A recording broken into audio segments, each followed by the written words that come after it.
Langsung. Assalamualaikum warahmatullahi wabarakatuh. Waalaikumsalam warahmatullahi wabarakatuh. Saya nama Samirin dari Bangkinang, Pak. Bangkinang. Oh ya. Berapa orang datang dari Bangkinang? Sendirian karena ada urusan keluarga di Blitar. Oh ya. Ya. Gimana? Saya mau menanyakan dari brosur akad pagi 30 Desember 2012. Ayo, apa yang ditanyakan?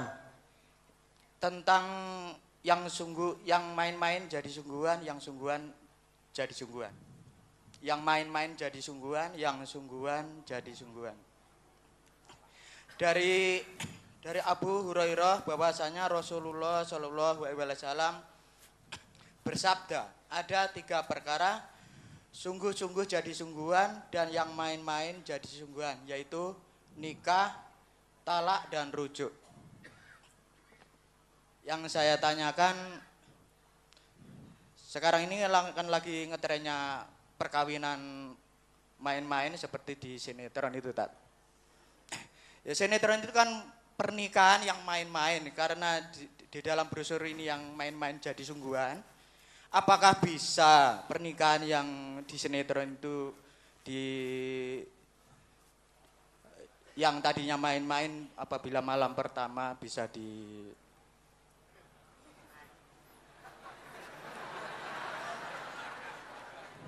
Mana? Aku rata nonton sinetron jadi nggak ngerti itu. Nggak pernah lihat sinetron saya. Apa yang kamu tanyakan? bisa dijadikan suami istri yang beneran gitu aja. Karena dari brosur ini tadi yang main-main jadi sungguhan, yaitu tentang rujuk, talak, dan nikah. Ya. Pertanyaan yang kedua yaitu anak saya putri kelas 4 SD sering mendengarkan tausiah Al Ustadz, yaitu jihad pagi. Ketika itu Al Ustadz menerangkan tentang kenakalan anak remaja SD, anak SD di waktu itu kalau nggak salah anak kelas 5 yang ngerjai yang lain jenis itu tadi, tentang kekerasan anak laki-laki dan perempuan itu teh. Waktu itu Al Ustadz menerangkan yaitu kata-kata perkosa. Jadi anak saya itu tanya pada saya, Pak, apa itu perkosa, Pak? Ya, di suatu hari di belakang rumah itu ada ayam itu ngejar-ngejar induknya itu. Jadi anak itu terus terang aja memperhatikan karena anak itu masih kecil ya. Jadi perhatikan kenapa itu kok dikejar-kejar katanya. Anakmu laki atau perempuan? Perempuan. Umur berapa? Umur 10. Oh ya, terus? Jadi setelah dikejar itu kena itu bilang pada saya itu, Pak, ayamnya telah nikah itu, Pak. Jadi yang saya tanyakan pada Al Ustadz, bagaimana cara menerangkan anak yang sekecil itu kepada anak-anak gitu, tentang kekerasan kepada yang selain jenis tadi. Pertanyaan yang ketiga, apakah Al-Quran itu bisa untuk mengobati jasmani? Itu aja pertanyaan dari saya. Mudah-mudahan menjadi bekal saya untuk pulang ke Riau nanti. Assalamualaikum warahmatullahi wabarakatuh. Waalaikumsalam warahmatullahi wabarakatuh. Jadi tentang anakmu tadi, ya, maka jangan hanya lihat sesaat, jangan lihat sinetron saja, ya, sinetron terus pertama kumpul terus jadi suaminya karena itu main-main jadi sungguhan, enggak begitu. Maksudnya main-main jadi sungguhan itu, ya toh, tadinya itu semacam tidak ada niat. Kalau itu hal pernikahan, tidak ada niat untuk nikah, tapi akhirnya jadi nikah. Nah kalau sudah jadi nikah berarti sungguhan. Ya toh? Kalau niat ada nikah sungguhan, itu ada rencana, perencanaan, ada itu enggak. Ya toh? Hanya maunya sebenarnya main-main. Ya, ternyata silem wetok-wetokan dulanan akhirnya terus jadi tenanan. Jadi dinikah kesungguhan. Sebetulnya belum siap nikah sebetulnya. Tapi kalau tidak dinikahkan berbahaya nanti. Dinikahkan. Kemudian masalah anakmu, nasihati anak tadi, lihat ya, perkosaan tadi, ya sudah itu. Dikejar-kejar ya, diperkosa itu tadi. Ayamnya tadi. Nah anakmu kok perhatian terhadap gitu? Ya karena senang nonton sinetron gue. Nah, maka hindarkan. Apa sebab anak semacam anak perempuan seumur itu adalah ayam jantan ngejar betina kok jadi perhatian. Nah mesti ada pengaruh sebelumnya itu. Sukanya lihat sinetron bangsa kejar-kejaran gitu. Nah, maka kalau melihat TV, anak lihat TV itu orang tua harus mendampingi. Yang sekiranya tidak ada manfaatnya apalagi menaruh pendidikan yang kurang baik bagi anak, dimatikan, gak usah suruh lihat TV itu. Dan nanti akhirnya pertanyaan yang belum saatnya, tanyakan bapaknya bingung, terus tak jawab piye yo. Bingung sendiri. Karena itu sesuatu yang sering dilihat, sering didengar, itu akan mempengaruhi hati. Kalau setiap hari yang dilihat yang jelek-jelek aja ya pengaruhnya jelek. Maka hindarkan dari pengaruh yang tidak baik tadi. Kemudian apakah Al-Quran itu bisa untuk mengobati fisik? Tanya kepada Ustadz Guntur Bumi. Itu ya, ditanya sana. Coba tolong yang di meja saya itu Katino. Itu oleh dari Ustadz Guntur Bumi yang ada kaca itu loh. Jadi Quran itu tidak bisa untuk mengobati gudik. Quran itu asyifa 5 fisudur, obat penyakit yang ada di dalam hati, dada manusia ini. Wujudnya penyakit yang ada dalam fisudur itu apa? Itu tadi sedih, putus asa, ya, susah yang berkelanjutan, berkepanjangan, gembira, senang yang terlalu berlebih-lebihan, kemudian menimbulkan, ya itu lupa, sampai lupa mengingat Allah, lupa bersyukur, susah yang sampai judek bunuh diri, itu sakit hatinya, itu diobati dengan Quran. Cara ngobati gimana? Apa ditulis Qurannya itu dicelup terus diminum, ya, katanya 1000 penyakit hilang, bohong gitu. Tidak ada. Nah ini, ya, ini salah seorang ibu yang datang kepada saya, diobati oleh Ustadz Guntur Bumi, dikasih ini. Maharnya katanya 1 juta. Ini suruh menanam di depan pintu rumahnya. Katanya sudah ditanam, ternyata enggak ada bereaksi apa-apa, malah tetap sama saja, malah makin parah. Setelah dengar radio NTA itu, dibawa ke sini, diserahkan saya. Mungkin ibu ini ada yang datang yang punya ini. Nah, ini dikasih cincin seperti emas itu di dalamnya itu, cincin. Terus gambare bahwa ini unta. Dengan tulisan Arab. Nanti ada penipu-penipu itu menjual ayat Allah itu. Ya ini loh 1 juta.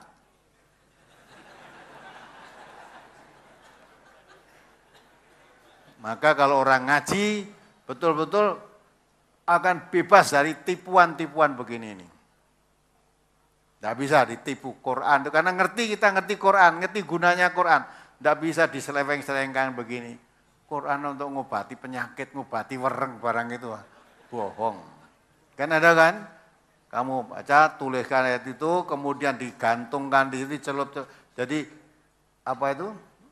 Sawahnya tadi disiram, dilepi dulu, terus ditulakan itu dicelup-celup kayak ayat kursi, di situ nanti penyakit wereng-wereng hilang. Tukang dodol obati kon tutup wae. Jadi orang yang tidak ngerti Quran ya gitu. Gak sih terus gawake Quran Istanbul kecil itu pernah lihat kan?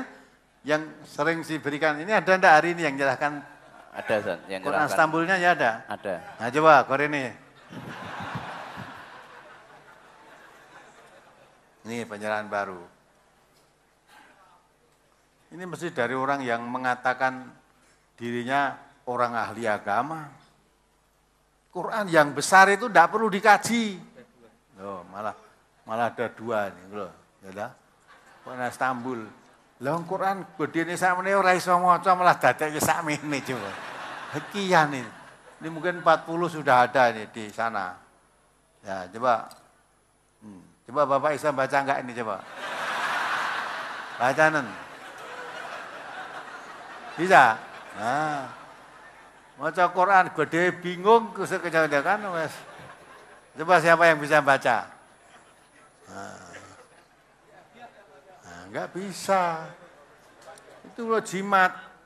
Mana-mana kalau bawa Quran selamat. Lah itu terus itu nih digawane bawa Quran gede-gede kan kabotan, datek kecilik ya ini. Mana-mana dibawa. Penipuan. Ini penipuan ini. Maka orang yang ngaji Quran ngerti, wah ini ditipu ini. Menjual ayat-ayat Allah. Dengan kedok Islam mencari makan saja ini. Mencari makan. Maka orang-orang penjual-penjual gini dengan MTA gedengnya luar biasa. Itu rapayu dadalane kok. Karena wis bacot gawe akeh rapayu coba. Kita tidak menyinggung dia, kita menerangkan apa adanya. Kalau begini ini jelas ditipu ini. Quran ini bukan untuk dibawa kemana-mana, bukan berarti bendanya itu dibawa kemana-mana. Ya, tapi aturan hidup cara Quran itu dibawa dalam kehidupan sehari-hari. Kalau Quran melarang orang judi, melarang orang mabuk, lah itu dibawa dalam kehidupan. Di tengah-tengah orang judi saya tidak akan ikut. Tengah orang-orang mabuk saya tidak akan ikut. Tengah-tengah perzinaan saya tidak akan ikut. Tak tutup malah lokalisasi seperti Bu Risma itu ya. Nah, itu bagus itu. Begitu itu harusnya. Orang kok malah ngaji sing dibubarke. Katanya kitab sucinya Quran, bareng ngaji Quran malah dibubarke karena tidak cocok dengan masyarakat ini. Lah masyarakatmu masyarakat Islam apa bukan? Kalau masyarakat Islam mestinya Quran dikaji seneng. Quran diterangkan tambah imannya, itu yang mengatakan Allah. Allah mengatakan orang yang beriman itu idza tuliyat alaihim ayatuhu zadathum imanan. Kalau Quran diterangkan tambah imannya, bukan tambah kebenciannya. Nah, itu. Jadi maksudnya Quran dibawa dalam kehidupan. Quran melarang orang berbuat bohong, hindari kebohongan itu. Ya gitu. Nah, coba begini, macam-macam jimat. Ya, biasanya yang jual jimat-jimat itu disebut ustadz. Ya, ustadz juga, maka ustadz Guntur Bumi kan ustadz. Ya. Saya bukan nilai dia, itu sudah diumumkan di TV, malah sudah dipanggil di majelis ulama. Ada praktek pengobatannya masuk di ruangan gelap, terus matinya lampunya dimatikan, terus nanti ternyata keluar dari kepalanya katanya apa? Belatung.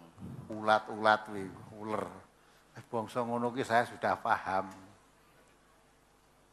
Ya, saya juga punya kakak jadi dukun kok.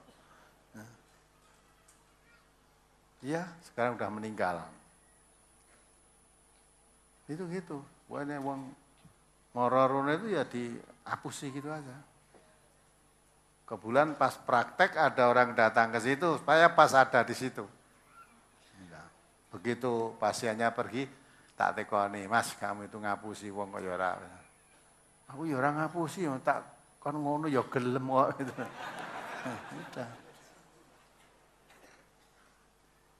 Udah, ada lagi yang tambahan itu digelundungin dok. Ya. Nah, ndoknya ketika diduduhke malah suruh beli di warung itu mang pun ndoknya mang tumbas piyambak nggih, tumbas. Oke. Pun niki. Terus yang sakit mana? Ini katanya nang ngulu sakit gitu loh. Nah, sudah. Pun nggih. Terus kula mlebu niki kula Dungani sik, masuk. Ya udah, keluar telur tadi sudah dibuntel mori putih itu. Terus digelundung-gelundungnya yang sakit itu. Terus pas wis rampung suruh mecah. Isine napa? Isine paku idep, dom bundel gitu loh. Dom bundel di sini. Dom bundel. Nah niki lah wong dom bundel ngaten mesti nggih ngulu sakit gitu. Sakniki tesih sakit mboten. Alhamdulillah pun sudah gitu loh. Nanti sugesti lah. Coba. Ya itu ditipu. Ada ndoke mas sing teleponi dom bundel pancen dilebokke masuk kamar rodok suwe mang ngleboni dom bundel itu. Kita masuk di situ terus bekas lubangnya kan kecil-kecil itu ditutul seperti tip ek gitu lah. Buntet meneh. Saya lihat itu. Nah, dulu saya belum mengerti yes. Meneng wae, terus tak pikir, waduh, malah orang itu kalau nggak ngerti tuntunan mudah dihapusi. Mudah dihapusi. Maka Quran itu keluar kamu dari gelap gulita, cahaya yang terang benderang. Nggak model akan dihapusi orang-orang model-model seperti itu. Begitu lihat, Allah mesti ngapusi. Dah. Jadi pandangan hidupnya terang karena dituntun dengan Al-Quran tadi. Tukang-tukang hapus-hapus mesti ora seneng kalau MTA ini. Susah dihapusi kok. Anak kiai. Kemarin yang laporan itu setelah dia ngaji di MTA, mulai ketemu kiai ini disyahadatkin nah. Ngaji di MTA dianggap murtad. Datang enggak ini yang kemarin disyahadatkan lagi itu. Aneh-aneh aja orang. Maka itulah ngaji Quran dengan sungguh-sungguh. Karena itu sudah jelas ditinggalkan oleh Rasulullah. Taraktu fikum amraini lan tadillu ma masaktum bihima kitabullah wa sunnatan nabiyhi. Tunggalkan kepadamu dua perkara. Siapa berpegang teguh itu tidak akan sesat. Dua perkara itu apa? Quran dan sunnah. Allah juga mengatakan wa anna hadza sirati mustaqiman fattabi'uhu wa la tattabi'us subula fatafarraqu bikum an sabili dzalikum wasaqum bihi la'allakum tattaqun. Ini Quran ini jalanku yang lurus, ikuti dia. Jangan ikuti jalan-jalan selain Quran. Jalan selain Quran itu menyesatkan kamu dari jalan yang lurus tadi. Yang demikian kami wasiatkan kepadamu supaya kamu bertakwa. Nah, jangan ikuti, jangan sampai mengikuti jalan nyimpang dari Al-Quran. Mesti kamu akan tersesat. Ya, mudah-mudahan bisa dipahami. Jadi untuk mengobati penyakit-penyakit gudik, penyakit fisik, penyakit itu enggak bisa. Obat penyakit fis sudur, itu kata Allah.